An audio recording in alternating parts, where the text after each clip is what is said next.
would never talk about acting stuff. He would hate it if I talked about, kind of acting talk. One Hollywood legend made him choose between his sanity and his masterpiece, and the 7 days of torture that followed nearly destroyed both. Philippine Jungle, 1977. Francis Ford Coppola watched his lead actor step off a helicopter, Marlon Brando, 100 pounds heavier than required, unprepared, unread, and for 7 days production halted, costing $1.3 million while Brando refused to work. These masterpieces weren't created despite conflict, but because of it. 5 wars Coppola fought with actors who pushed him beyond what a human can withstand. The first battle came with Harvey Keitel on Apocalypse Now, a method-trained actor who gave fire when Coppola needed fog, moving like a man escaping something when the character required a hollow ghost already dead inside. After 2 weeks, Coppola shut down production, fired his lead, flew Martin Sheen in to start over, losing $1 million because Keitel thought too loud.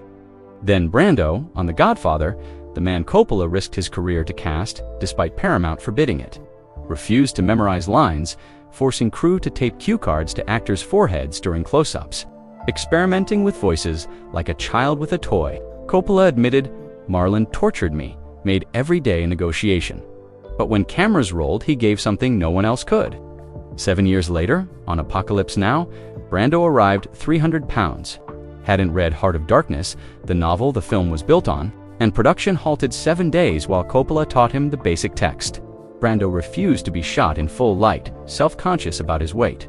So every iconic image of Kurtz emerging from shadow was born from vanity. The darkness you see is compromise born from humiliation.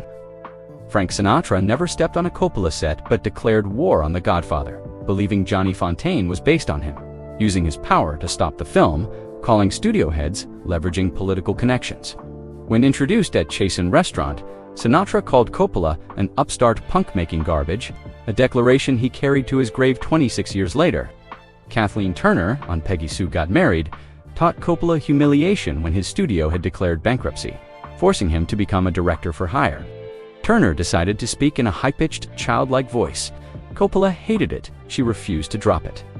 And the studio sided with her because she was the protected star while he was hired labor. When he tried redirecting her, she said in front of the crew, "I know this character better than you do." Then started giving direction to other actors, and when he said, "There's only one director here," she smiled and said, "Really? Because it feels like there's none." Finally, Gary Oldman, on Bram Stoker, Dracula stayed in character between takes, prowled the set like a predator, and during a seduction scene with Winona Ryder, Coppola encouraged him to surprise her, make it real. But Oldman grabbed her harder than rehearsed, whispered things that weren't in the script. And when cameras stopped, Ryder was shaking, the dynamic between leads shattered. So which story shocked you most? If you enjoy these untold Hollywood stories, don't forget to subscribe to Old Hollywood Pulse. Drop your thoughts in the comments below, and we'll see you in the next one.